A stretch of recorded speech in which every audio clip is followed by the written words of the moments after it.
उत्तर प्रदेश के मैं अपने प्रदेश के अध्यक्ष माननीय भूपेंद्र चौधरी जी से निवेदन करता हूं कि उत्तर प्रदेश के लोकप्रिय मुख्यमंत्री माननीय योगी आदित्यनाथ जी का स्वागत करेंगे। माननीय प्रदेश अध्यक्ष जी जोरदार तालियों के साथ में करेंगे स्वागत। सभी बहुत बहुत सभी अतिथियों का स्वागत, वंदन, अभिनंदन। मैं उत्तर प्रदेश के माननीय प्रदेश अध्यक्ष भूपेंद्र चौधरी जी से निवेदन करता हूं कि वो आए, हम सबका मार्गदर्शन करें। माननीय प्रदेश अध्यक्ष जी।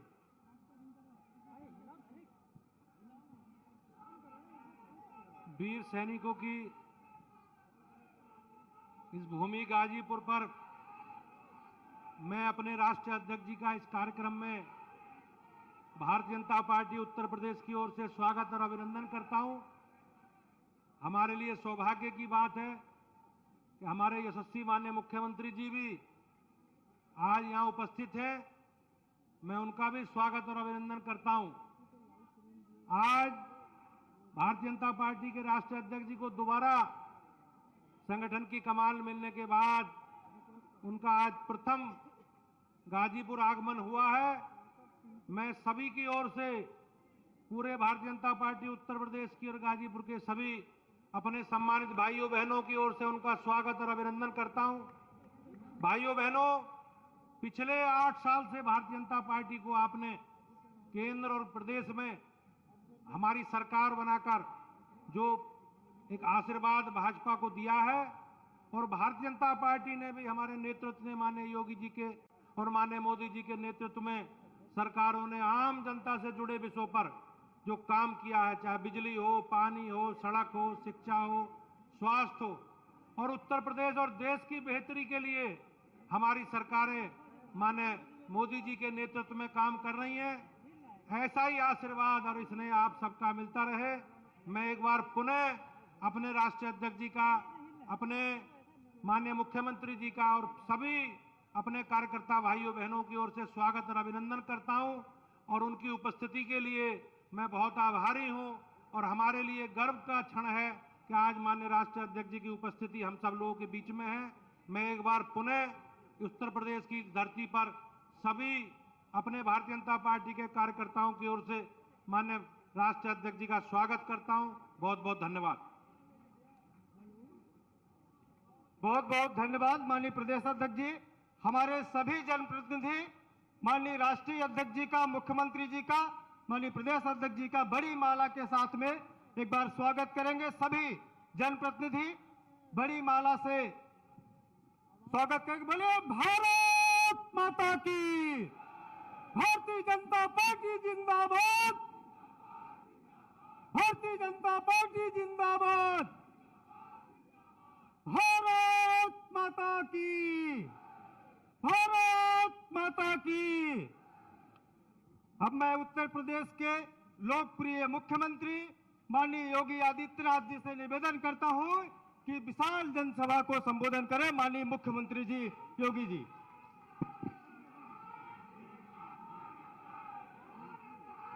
भारत माता की, भारत माता की, भारत माता की।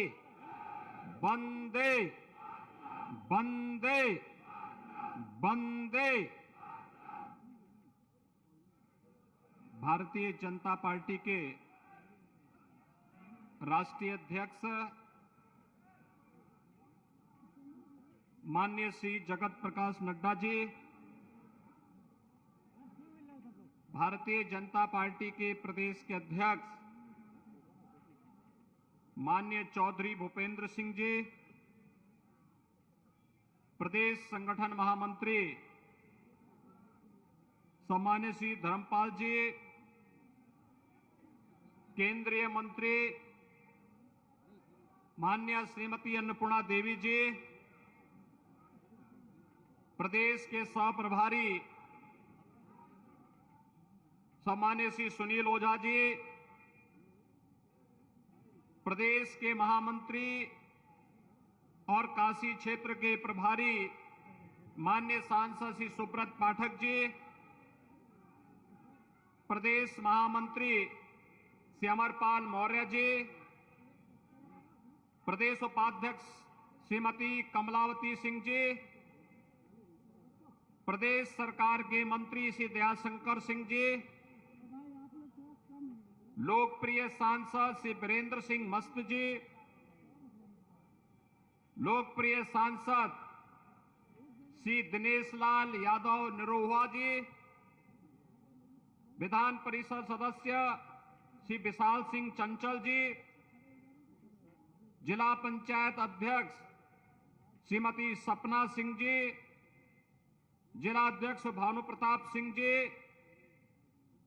आज के इस कार्यक्रम में क्षेत्रीय अध्यक्ष श्री महेश चंद्र श्रीवास्तव जी, भारतीय जनता पार्टी के सभी सम्मानित पदाधिकारीगण, भारी संख्या में उपस्थित गाजीपुर के सभी उपस्थित भाइयों बहनों, महाराज गादी की इस पावन धरा पर मैं दुनिया के सबसे बड़े राजनीतिक दल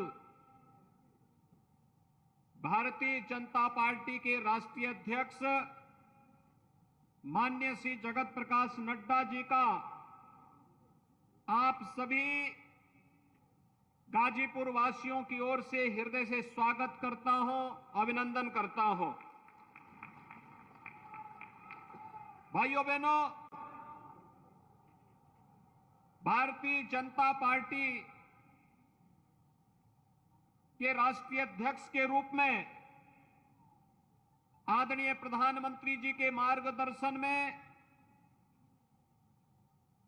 संगठन के कौशल को जन जन तक पहुंचाने वाले लोकतांत्रिक मूल्यों और आदर्शों को पूरी प्रतिबद्धता के साथ लागू करने वाले माननीय राष्ट्रीय अध्यक्ष जी अपने द्वितीय कार्यकाल में उत्तर प्रदेश में बाबा विश्वनाथ की पावन धरा और मां गंगा के आशीर्वाद से अभिसिंचित संतों, ऋषियों, सैनिकों की इस पावन धरा गाजीपुर में आए हैं। मैं इस अवसर पर उनका हृदय से स्वागत करता हूं। भाइयों बहनों, गाजीपुर की पहचान महाराज गादी से रही है। रामायण में इस बात का उल्लेख भी है। जब संत तुलसीदास जी अपने रामचरितमानस में इस बात का उल्लेख करते हैं, राक्षसों के आतंक से मुक्त करने का माध्यम क्या है, उस समय एक पंक्ति हम सबके मुंह में बरबसा पाती है कि गादी तनय मन चिंता व्यापी, हरि बिनु मरहि न निशिचर पापी।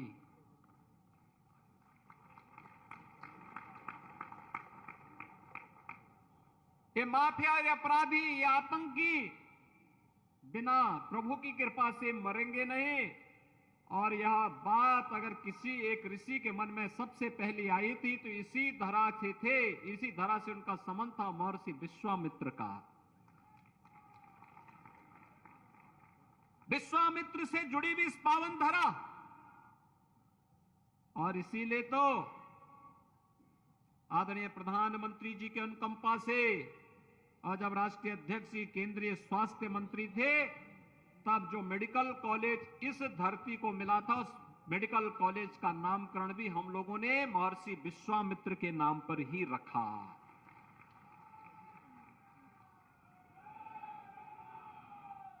भाइयों बहनों, राम हमारी विरासत है। 500 वर्षों की एक लंबे संघर्ष और साधना का सार्थक स्वरूप आज हम सबके सामने आया है। आदरणीय प्रधानमंत्री जी के मार्गदर्शन में, आदरणीय गृह मंत्री जी के मार्गदर्शन में आज अयोध्या में श्री राम जन्मभूमि मंदिर ट्रस्ट के द्वारा भगवान राम के भव्य मंदिर के निर्माण का कार्य अपने अंतिम चरणों की ओर आगे बढ़ रहा है। ये चीजें दिखाती हैं कि विरासत के प्रति सम्मान का भाव क्या होता है, और ये चीज आज हमें वहां देखने को मिल रहा है। काशी में काशी विश्वनाथ धाम, और अभी हम इससे पहले पोहारी बाबा के आश्रम में गए थे, पूर्व सैनिकों के साथ संवाद किया था। संवाद का एक क्रम किस रूप में आगे बढ़ा। गाजीपुर की धरती को तो गौरव की अनुभूति होनी चाहिए कि ऋषियों, मुनियों, संतों, तपस्वियों और सैनिकों की ओज और तेज से, साधना से पवित्र इस धरती पर आप सबको जन्म लेने का सौभाग्य प्राप्त हुआ है। और आजाद भारतीय जनता पार्टी के राष्ट्रीय अध्यक्ष जी, डबल इंजन सरकार के द्वारा जो कार्य हुआ है, सरकार और संगठन ने मिलकर के जिस प्रकार का कार्य किया है, जो परिवर्तन दिखा है, एक और विकास का कार्य बिना भेदभाव के, शासन की योजनाओं का लाभ बिना भेदभाव के, और दूसरी तरफ सुरक्षा के लिए खतरा बने हुए पेशेवर अपराधी और माफियाओं के साथ किस प्रकार की कार्रवाई होनी चाहिए, उसका जीता जागता उदाहरण तो आपका ये गाजीपुर की ही धरती बना है। और इसीलिए भाइयों बहनों, आज हर एक क्षेत्र में गांव की कनेक्टिविटी हो, पूर्वांचल एक्सप्रेस वे ने तो आपकी पूरी कायाकल्प बदल दी। पहले यहां से गाजीपुर से लखनऊ जाने में 7 से 8 घंटे लगते थे, आज मात्र 2.5 से 3 घंटे में आप गाजीपुर से लखनऊ पहुंच सकते हैं। पूर्वांचल एक्सप्रेसवे का लोकार्पण आदरणीय प्रधानमंत्री जी के कर कमलों से होने के बाद कमाल आपके पास है। आज आपके पास अपना मेडिकल कॉलेज है। रेलवे की कनेक्टिविटी, मनोज जी जब रेल मंत्री थे तो उस समय बेहतरीन रेलवे का प्रचार प्रसार हुआ, और साथ साथ यही नहीं, आदरणीय प्रधानमंत्री जी की अनुकंपा से अब तो आपने देखा होगा दुनिया का सबसे बड़ा रिवर क्रूज भी काशी से गाजीपुर होते हुए ही डिब्रूगढ़ के लिए प्रस्थान किया था। यानी अब यात्रा के साथ साथ जल मार्ग का यहां के किसानों के द्वारा अपने खाद्यान्न को वहां भेजने का एक कार्यक्रम, हर घर नल की योजना हो,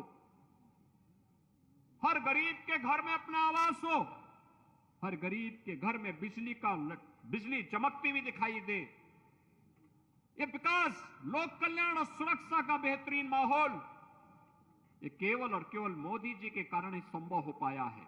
और इसलिए भाइयों बहनों, हम इस क्रम को निरंतरता दे सकें, मैं आपका आह्वान करने के लिए आया हूं।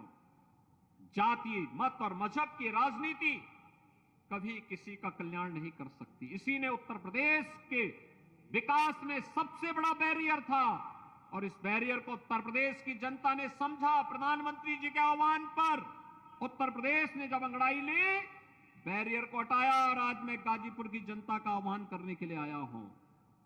लोकसभा और विधानसभा चुनाव में भले ही हमें सफलता न मिली हो, लेकिन विकास के कार्यों में हम लोगों ने यहां पे किसी प्रकार की कोई कोताही नहीं बरती, और इसीलिए आज मैं आपके पास आह्वान करने के लिए आया हूं। राष्ट्रीय अध्यक्ष जी ने अपने कार्यक्रम के दौरे को केंद्र बिंदु बनाया है आपके गाजीपुर जिले को, और आपका आह्वान करूंगा, आपने डबल इंजन सरकार की ताकत का एहसास देखा है, कार्य की गति को देखा है, सुरक्षा के बेहतरीन माहौल को देखा है, बिना भेदभाव के योजनाओं का लाभ हर गांव, हर गरीब, हर किसान, हर नौजवान, हर महिला तक पहुंचते हुए देखा है, हर एक व्यक्ति के सम्मान को देखा है। इस कार्यक्रम को और गति देने के लिए आवश्यक है डबल इंजन सरकार के साथ कार्य करने वाली प्रतिनिधि भी हमेशा आगे बढ़ करके कार्य कर सकें। इसके लिए ताकत होती है, उन योजनाओं को उन जिले में पहुंचाने के लिए उन लोगों की आवश्यकता होती है, और उसी के लिए आज मैं आपके बीच आया हूं, आपसे आह्वान करने के लिए। मैं इस अवसर पर एक बार फिर से माननीय राष्ट्रीय अध्यक्ष जी का अपने इस प्रवास के दौरान गाजीपुर जनपद को केंद्र बिंदु बनाने के लिए एक बार फिर से हृदय से स्वागत करता हूं, आप सबका अभिनंदन करता हूं, और आप सबको इस बारे में आश्वस्त करता हूं, विकास की दौड़ में गाजीपुर कहीं पिछड़ने नहीं पाएगा। हर प्रकार की योजनाएं यहां आएंगी। भारतीय जनता पार्टी और डबल इंजन सरकार पर विश्वास करिए, सुरक्षा और समृद्धि की गारंटी प्रधानमंत्री मोदी जी के नेतृत्व में भारतीय जनता पार्टी आप सबको देती है। इस आश्वासन के साथ मैं आप सबके प्रति अपनी शुभकामनाएं देते हुए अपनी वाणी को विराम देता हूं। धन्यवाद। जय हिंद। बहुत बहुत धन्यवाद माननीय मुख्यमंत्री जी। अब अपने इस कार्यक्रम के मुख्य अतिथि भारतीय जनता पार्टी के यशस्वी राष्ट्रीय अध्यक्ष माननीय जेपी नड्डा जी से निवेदन करता हूं कि हम सभी का मार्गदर्शन करें। माननीय राष्ट्रीय अध्यक्ष जी, बोले भारत माता की।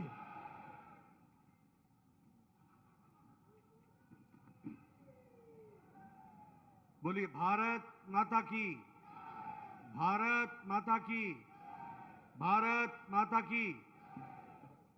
आज के इस विशाल जनसभा में मंच पर उपस्थित हमारे उत्तर प्रदेश के यशस्वी मुख्यमंत्री सम्मानीय योगी आदित्यनाथ जी, हमारे बहुत ही जुझारू और कर्मशील अध्यक्ष सम्मानीय भूपेंद्र सिंह चौधरी जी, हमारे यहाँ के क्लस्टर की इंचार्ज और भारत सरकार में मंत्री बहन अन्नपूर्णा देवी जी, हमारे प्रदेश के सह प्रभारी श्री सुनील भाई ओझा जी, हमारे अमरपाल मौर्य जी प्रदेश के महामंत्री, सुब्रत पाठक जी जो काशी क्षेत्र के प्रभारी भी हैं और महामंत्री भी हैं, महेश चंद्र शर्मा जी जो हमारे अध्यक्ष हैं, और हमारे सांसदगण वीरेंद्र जी, हमारे दिनेश जी निरुआ जी, हमारे दयाशंकर जी, बाकी मंत्रीगण, हमारे सभी विधायकगण और हमारे प्रदेश के सभी पदाधिकारीगण, मेरा यह सौभाग्य है कि मुझे आज काशी विश्वनाथ में बाबा विश्वनाथ के दर्शन करने के पश्चात यहां गाजीपुर में आने का सौभाग्य मिला और पवारी बाबा के आश्रम में जाने का, उस तपोभूमि पर जाने का भी सौभाग्य मिला, और उसके बाद हमारे गाजीपुर के पूर्व सैनिकों के साथ वार्तालाप करने का भी मौका मिला, और अभी इस जनसभा के माध्यम से गाजीपुर की प्रबुद्ध जनता के दर्शन करने का मौका मिला। मैं अपनी ओर से आप सबका अभिनंदन करता हूं और आप सबका अभिवादन करता हूं। ये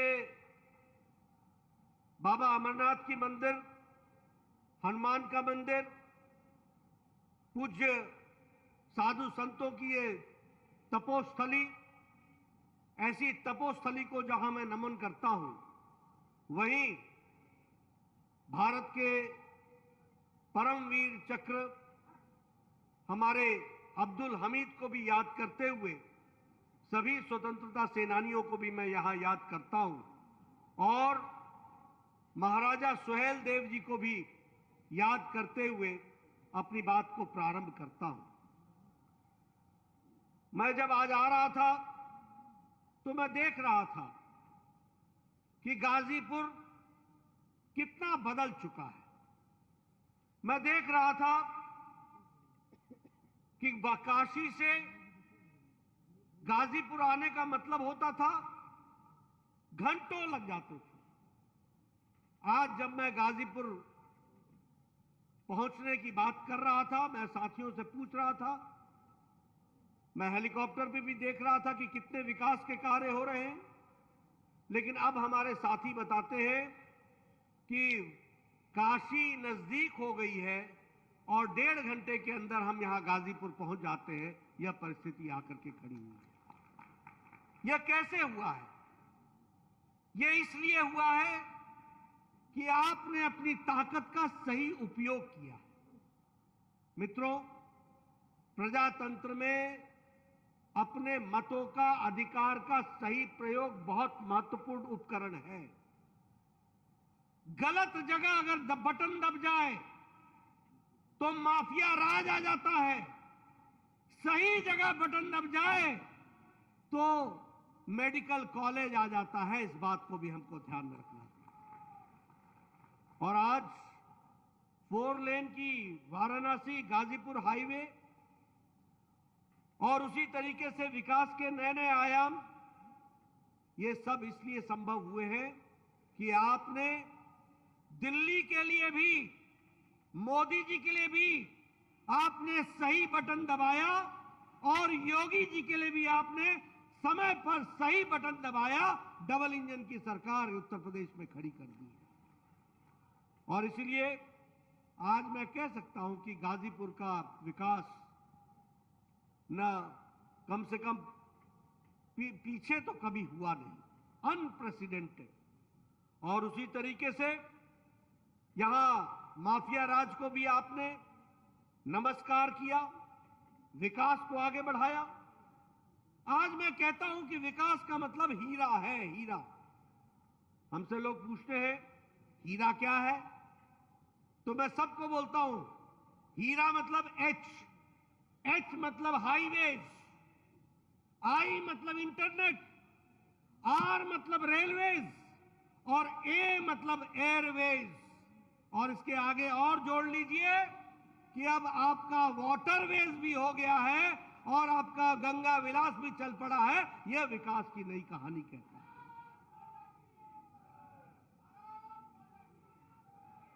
मित्रों, गाजीपुर के विकास के बारे में तो मैं चर्चा करूंगा ही करूंगा, लेकिन आपको जानकर के खुशी होगी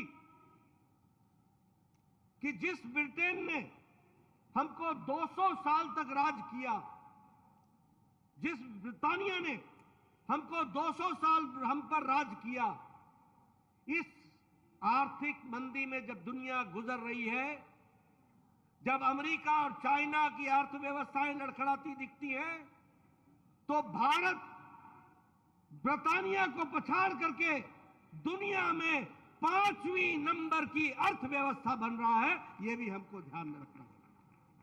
और आज ही इंटरनेशनल मॉनिटरी फंड ने, IMF ने यह घोषणा की है कि आंकड़े बताते हैं कि आने वाले समय में भारत 4थी नंबर की जल्द ही अर्थव्यवस्था बन जाएगा। यह भारत की बदलती तस्वीर है।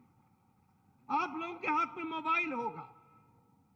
2014 में 92% मोबाइल बाहर से आता था। आज 2022 में जहां आप खड़े हो, आज भारत में जो मोबाइल बन रहा है, दुनिया में भारत 97% मोबाइल भारत में बन रहा है। यह भी हमको याद रखना होगा। और आपको खुशी होगी कि अब जो आप एप्पल का मोबाइल हाथ में लेते हो, तो उसका जरा डब्बा भी पढ़ लेना। उसमें लिखा हुआ है मेड इन इंडिया, यानी अब एप्पल का मोबाइल भी इंडिया में बन रहा है। इस्पात में हम दूसरे नंबर के मैन्युफैक्चरर हो गए, दूसरे नंबर के। दवाइयों में हम दुनिया को सबसे सस्ती और सबसे इफेक्टिव दवाई दे रहा है। तो भारत दुनिया की डिस्पेंसरी बन गया है, दवाई में आगे चला गया है। वो भी हमको याद रखना होगा। केमिकल में भारत आज सबसे आगे खड़ा होने जा रहा है। आप लोग सुनते होंगे बचपन में, ये जापान की गाड़ी है, ये जापानीज गाड़ी है, ये टोयोटा है, ये डैटसन है। आपको जानकर खुशी होगी कि ऑटोमोबाइल इंडस्ट्री में भारत ने जापान को पछाड़कर अब हम तीसरे नंबर के ऑटोमोबाइल इंडस्ट्री हो गए हैं। दुनिया में हम तीसरे नंबर के ऑटोमोबाइल इंडस्ट्री हो गए। अब हमारे आगे सिर्फ 2 रह गए हैं, अमेरिका और चाइना। हम तीव्र गति से आगे बढ़ रहे हैं। यह भारत की आर्थिक स्थिति आकर के खड़ी हुई है। अगर हम बात करें इलेक्ट्रॉनिक्स में, तो हमारी ग्रोथ 6 गुनी हुई है और हम 70,000 करोड़ रुपए का एक्सपोर्ट कर रहे हैं। और उसी तरीके से अगर हम डायरेक्ट बेनिफिट ट्रांसफर की बात करें, तो आज डायरेक्ट बेनिफिट ट्रांसफर में 25 लाख करोड़ रुपए गरीब लोगों के खाते में मोदी जी की एक बटन दबाने से आप तक पहुंच रहा है। यह भी आपको याद रखना चाहिए। एक समय था, भारत के प्रधानमंत्री कहते थे, मैं 1 रुपया भेजता हूं, 15 पैसे आपको पहुंचते हैं, 85 पता नहीं किस हाथ में फंस जाते हैं, आपको नहीं मिलते थे। लेकिन आज प्रधानमंत्री किसान सम्मान निधि 11 करोड़ 78 लाख किसानों को प्रधानमंत्री मोदी जी एक बटन दबाते हैं और 11 करोड़ 78 लाख किसानों को 2-2 हजार रुपए 15 सेकंड के अंदर उनके खाते में पहुंच जाता है। यह बदलता भारत है। और 2 लाख करोड़ रुपए 12 किस्तें प्रधानमंत्री जी ने पहुंचाई हैं। मैं यहां यह भी आपसे चर्चा करना चाहता हूं। मैं देख रहा हूं आप लोग बैठे हुए हैं, बड़े नजदीक नजदीक बैठे हैं। मैं बार बार बोलता हूं लोगों को, किसी के भी चेहरे पर मास्क नहीं है, किसी के भी चेहरे पर मास्क नहीं है और नजदीक नजदीक बैठे हैं। कैसे बैठे हैं आप? ये इसलिए बैठे हैं कि प्रधानमंत्री मोदी जी ने 140 करोड़ के देश को 220 करोड़ टीकाकरण डबल डोज, साथ में बूस्टर डोज लगा के सुरक्षा कवच पहना के आपको बैठाया है। इस कारण से आप मैं मित्रों आपके सामने बताना चाहता हूं, इस देश में ट्यूबरक्लोसिस की दवा को आने में 25 साल लग गए थे। इस देश में पोलियो की दवा और नेशनल प्रोग्राम बनने में 30 साल लग गए। इस देश में चेचक की दवा को आने में 28 साल लग गए। इस देश में जापानी बुखार की दवा को आने में 100 साल लग गए, 100 इयर्स। 1906 में जापान में दवा बन गई थी और योगी जी जब सांसद बने तो गोरखपुर में पहली बार दवा पहुंची, वो 2006 में पहुंचाई गई, वो भी हमको याद रखना चाहिए। लेकिन कोरोना आया 2020 के जनवरी में, अप्रैल में टास्क फोर्स मोदी जी ने बैठाया और 9 महीने के अंदर एक नहीं 2-2 डोज, एक नहीं 2-2 वैक्सीन भारत ने बना करके दी और दुनिया तक पहुंचाई। ये भी हमको याद रखना चाहिए। हमसे लोग पूछते हैं बदलता भारत, मैं बोलता हूं ये है बदलता भारत। मैं पूर्व स्वास्थ्य मंत्री रहा हूं, जिम्मेवारी से बोल रहा हूं। दवाइयां पहुंचने में 25-25 साल लग गए और मोदी जी ने 9 महीने के अंदर 2-2 वैक्सीन बना दी।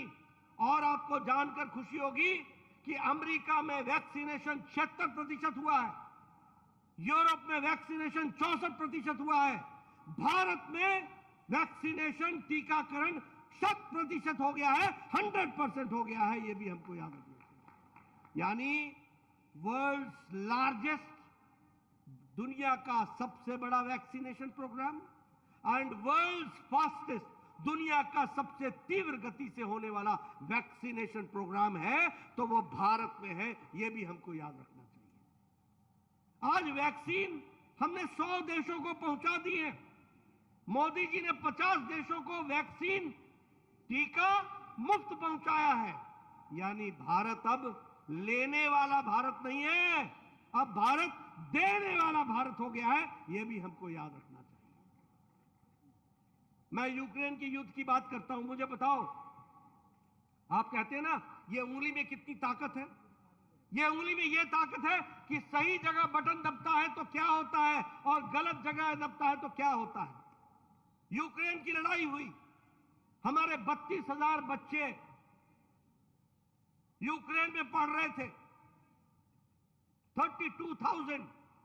आप बताइए, अमेरिका ने अपने बच्चों को लाने का प्रयास किया, यूरोप ने प्रयास किया, ऑस्ट्रेलिया ने प्रयास किया, बांग्लादेश ने प्रयास किया, श्रीलंका ने प्रयास किया, पाकिस्तान ने प्रयास किया, किस देश ने प्रयास किया। लेकिन हम गौरव के साथ कह सकते हैं कि प्रधानमंत्री मोदी जी ने एक समय में पुतिन से बातचीत की, एक समय में ज़ेलेंस्की से बातचीत की, युद्ध को रुकवाया, अपने 4 केंद्रीय मंत्री भेजे और 32,000 बच्चे भारत का तिरंगा लेकर के साफ वापस आ गए। ये हमारी परिस्थितियां है।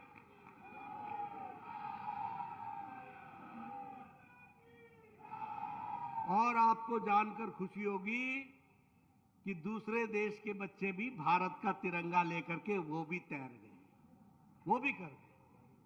ये बदलता भारत है।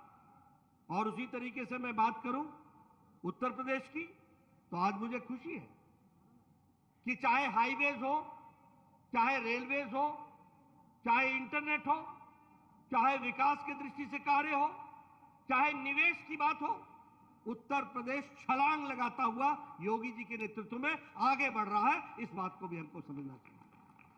अगर मोदी जी केंद्र से उत्तर प्रदेश को पैसा दे रहे हैं। मोदी जी पहले भी देते थे, अखिलेश के जमाने में भी हम पैसा देते थे, मैं ही स्वास्थ्य मंत्री था। ऊपर से हम पैसा डालते थे, नीचे कटोरे में छेद था, कहीं और जाता था पैसा, कहीं और निकल जाता था, धरती पर नहीं लगता था। मुझे याद है, मैं एक वैक्सीनेशन प्रोग्राम के लिए आया था, उस समय के मुख्यमंत्री अखिलेश जी थे। मैंने उनसे कहा कि आपके यहां परसों से यह प्रोग्राम शुरू हो रहा है। न उनको मालूम था, न उनके स्वास्थ्य मंत्री को मालूम था। मैंने कहा भगवान ही बचाए उत्तर प्रदेश को, इतना बड़ा प्रदेश, 24 करोड़ का प्रदेश, और यहां के मुख्यमंत्री को ही नहीं मालूम है कि वैक्सीनेशन क्या है। और जब मैं आ जाता हूं तो मुझे आने से पहले योगी जी का फोन आता है कि आपकी दवाइयां पहुंच गई हैं, हमने व्यवस्था कर दी है, बच्चों को लग जाएगी और टीकाकरण हो जाएगा। इस तरीके की व्यवस्था होती है। आप देखिए, खेल जगत की बात कीजिए, 30 स्पोर्ट्स के इंफ्रास्ट्रक्चर बन रहे हैं, 23 मल्टीपर्पज हॉल बन रहे हैं उत्तर प्रदेश की दृष्टि से, 9 एयरपोर्ट्स बन करके तैयार हो रहे हैं गति शक्ति के तहत। और आपको जानकर खुशी होगी कि उत्तर प्रदेश में एशिया का सबसे बड़ा एयरपोर्ट बन रहा है, तो वह भी उत्तर प्रदेश में बन रहा है, जेवर में बन रहा है, वो भी हमको ध्यान में रखना होगा। और उसी तरीके से प्रयागराज और गाजियाबाद में नए एयरपोर्ट टर्मिनल्स की बात हो रही है। उसी तरीके से कुशीनगर में नया एयरपोर्ट ऑपरेशनल हो गया है। जेवर की मैंने आपसे बात कर ली। सरयू नदी की अगर मैं बात करूं तो सरयू नहर इरिगेशन स्कीम, यह स्कीम 1978 में योजना बनी थी। मैं ठीक बोल रहा हूं मुख्यमंत्री जी? 1978 में, 1973 में बनी थी। किसी ने सुध नहीं ली। जब मोदी जी आए और योगी जी आए तो यह नहर चालू की गई, बना करके पूरी करके दी गई, वह भी हमको ध्यान में रखना होगा। और उसी तरीके से doubling of the railway line, वो भी चल रहा है। मैंने कहा मेडिकल कॉलेज की दृष्टि से इस समय उत्तर प्रदेश में 35 मेडिकल कॉलेज बन रहे हैं, और आपका महर्षि विश्वामित्र मेडिकल कॉलेज वह भी उनमें से है। यह भी हमको ध्यान में रखना चाहिए। कभी सोचा था कि AIIMS, all India institute of medical sciences आएगा? आज गोरखपुर में all India institute of medical sciences आ गया। कभी सोचा था कि पीजीआई का एनहांसमेंट होगा? आज वो भी हो गया। कभी सोचा था कि इंफ्रास्ट्रक्चर की दृष्टि से वाराणसी में एम्स के बराबर की सुविधा बीएचयू भी खड़ी की जाएगी? मैं ही स्वास्थ्य मंत्री था, मुझे खुशी हो रही है कि एम्स के स्टैंडर्ड के अनुसार बीएचयू में भी व्यवस्था की गई है, उसको भी आगे बढ़ाने का काम किया गया है।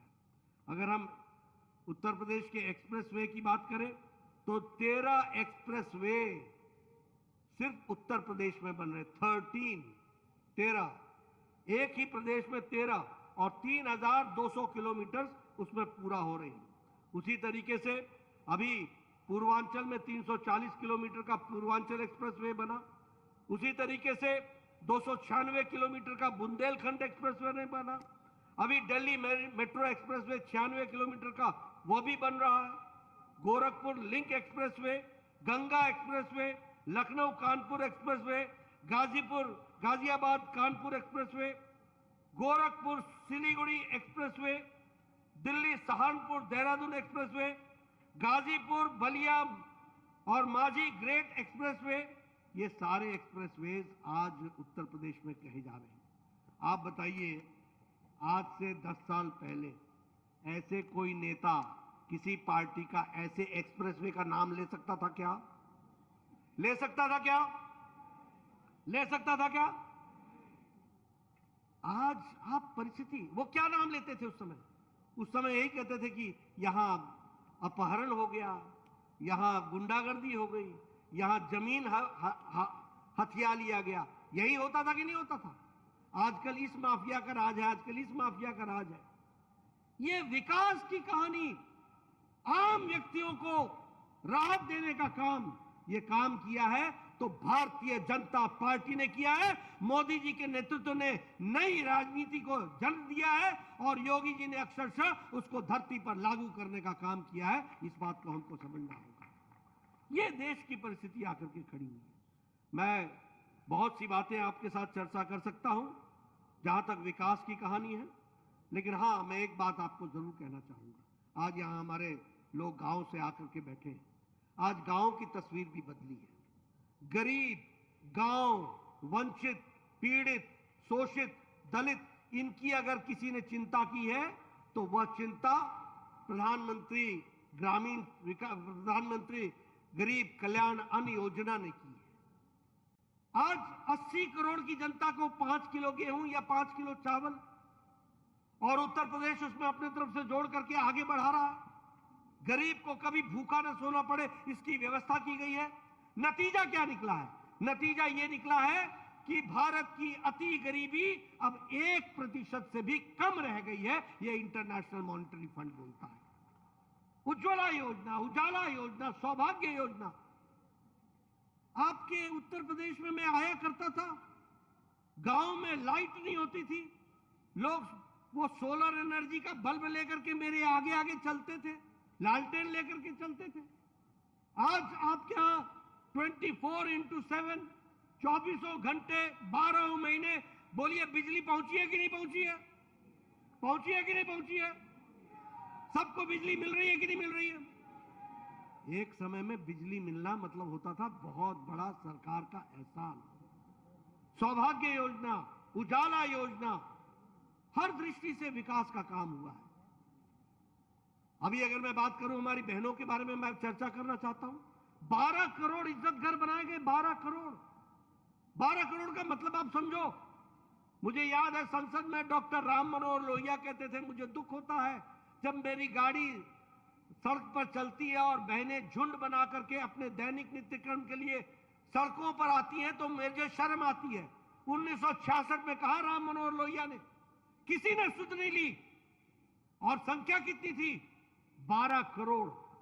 ये 12 करोड़ लोगों, बहनों को अगर इज्जत देने का काम किया तो मोदी जी ने उसकी योजना बनाई और योगी जी ने धरती पर उत्तर प्रदेश में उसको लागू करके दिया है। ये हमको ध्यान रखना है। इसलिए मित्रों, मैं प्रधानमंत्री आवास योजना की बात सुनाना चाहता हूं। मैं 1993 में एमएलए बन गया था। मैं बार बार सुनाता हूं लोगों को। मैं 1993 में एमएलए बन गया था। उस समय मेरी उम्र 32 साल होती थी। मैं विपक्ष का नेता बना। मेरा बीडीओ मेरे पास आता था, बोलता था, बीडीओ मतलब ब्लॉक डेवलपमेंट ऑफिसर, बीडीओ। वो आके बोलता था, नड्डा साहब आपको खुशखबरी सुनानी है। मैं बोलता था, सुनाओ। बोलता था, आपको 2 पंचायतों में इंदिरा आवास योजना में एक घर मिला है, बताइए इसको किसको देना है। मैंने कहा, तू ही रख ले इसको भैया, 100 बीमार 1 अनार, क्या करूंगा मैं। आज मुझे खुशी होती है कि मोदी जी ने निर्णय लिया। आज 3 करोड़ 60 लाख प्रधानमंत्री आवास योजना में घर बनकर के तैयार हो रहे हैं। ये परिस्थिति आकर के खड़ी है। मेरे पास अभी उत्तर प्रदेश के आंकड़े नहीं है, लेकिन मैं कहना चाहूंगा, जब मैं एमएलए था तो 45 लाख घर उत्तर प्रदेश में बने हैं। यह है बदलता उत्तर प्रदेश, यह है बदलता भारत। प्रधानमंत्री ग्रामीण सड़क योजना की बात करना चाहता हूं। जब मैं एमएलए बना, मेरा एक्सीएन आता था, बोलता था, आपको इस साल 2 करोड़ रुपए मिले हैं और आपकी 40 सड़कें हैं, बताइए ये 2 करोड़ रुपए कहां डालूं। मैं कहता था, तू ही तय कर ले यार, कहां डालना है। आप ही तय कर लीजिए कहां डालना है। आप ही तय कीजिए कि क्या होगा इसमें। आप बताइए 2 करोड़ रुपए 40 सड़कों में कहां लगेगा। और प्रधानमंत्री अटल जी ने प्रधानमंत्री ग्रामीण सड़क योजना शुरू की, जिसको यूपीए की सरकार ने फिर रोकने का प्रयास किया। मोदी जी ने फिर से चालू किया। आज लाखों गांव ऑल वेदर रोड से प्रधानमंत्री ग्रामीण सड़क योजना में जुड़ गए। एक एक सड़क पर 5-5 करोड़ रुपए मिलने का काम हो गया। अभी योगी जी हर एक लोगों को विकास की दृष्टि से हर विधानसभा में 3-3 करोड़ 4-4 करोड़ विकास के लिए दे रहे हैं। यानी छोटे काम के लिए भी, बड़े काम के लिए भी। यह रिस्पॉन्सिबल सरकार है, ये रिस्पॉन्सिव सरकार है, ये प्रोएक्टिव सरकार है। यह बात हमको समझने की जरूरत है। इसलिए मित्रों, मैं आपका ज्यादा समय नहीं लूंगा, लेकिन मैं आपसे निवेदन करना चाहता हूं कि सही और गलत का अंतर हमारी जनता को समझाना होगा, उनको बताना होगा कि गांव की चिंता किसने की, गरीब की चिंता किसने की, किसान की चिंता किसने की। प्रधानमंत्री किसान सम्मान निधि में 2 लाख रुपए, 2 लाख करोड़ रुपए हमारे 12 किश्तों में किसानों को पहुंचाया गया है। 11 करोड़ 78 लाख किसानों के खाते में डाला गया है। कभी सोचा था किस तरीके से? मैं आयुष्मान की भारत की बात करूं, और उसमें आपकी अपनी भी स्कीम कोई जुड़ी गई है आयुष्मान भारत के साथ। जन आरोग्य योजना योगी जी ने भी जोड़ी है। मैं आपको इसकी भी कहानी सुनाना चाहता हूं, आपके ध्यान में आना चाहिए। आप बताइए, आज मोदी जी के नेतृत्व में और योगी जी के द्वारा उत्तर प्रदेश में 5 लाख रुपए का 50 करोड़ की जनता को आयुष्मान भारत के तहत हर साल गंभीर बीमारियों से लड़ने के लिए 5 लाख रुपए का हेल्थ कवर दिया जा रहा है। और जो उसमें बच गए हैं उसको योगी जी जन आरोग्य योजना के तहत उसको भी जोड़ रहे हैं। गरीब आदमी कौन है ये लोग? रेडी वाला, फेड़ी वाला, रिक्शा वाला, ठेला वाला, स्कूटर वाला, ऑटो रिक्शा वाला, बस का ड्राइवर, बस का क्लीनर, कूड़ेदान से प्लास्टिक इकट्ठा करने वाला, बाल काटने वाला हमारा भाई, हमारा मैकेनिक, ऐसे गरीब लोगों को 5 लाख रुपए का सालाना हेल्थ कवर देने का काम किया है। इसलिए मित्रों, आज बदलता भारत, इस माध्यम से इसको जनता तक पहुंचाना है, उनको बताना है, उनकी ताकत को बताना है और उनके द्वारा किए गए कार्यों को बताना है। लेकिन आप देखिए, अब आपकी तरफ से यहां एक गलती हुई है। आपने यहां से जो सांसद चुना उसका कोई सारोकार है इन चीजों से? कोई सारोकार है? एक ही काम पकड़ा है, भैया को जेल से बाहर निकालना। एक ही काम। ये काम होना चाहिए क्या? होना चाहिए क्या? ऐसे लोग, आप बताइए, ये दरिंदगी करते थे कि नहीं करते थे? ये माफिया राज था कि नहीं था? आज उत्तर प्रदेश में शांति आ गई कि नहीं आ गई? ये शांति रखनी है कि नहीं रखनी है? रखनी है कि नहीं रखनी है?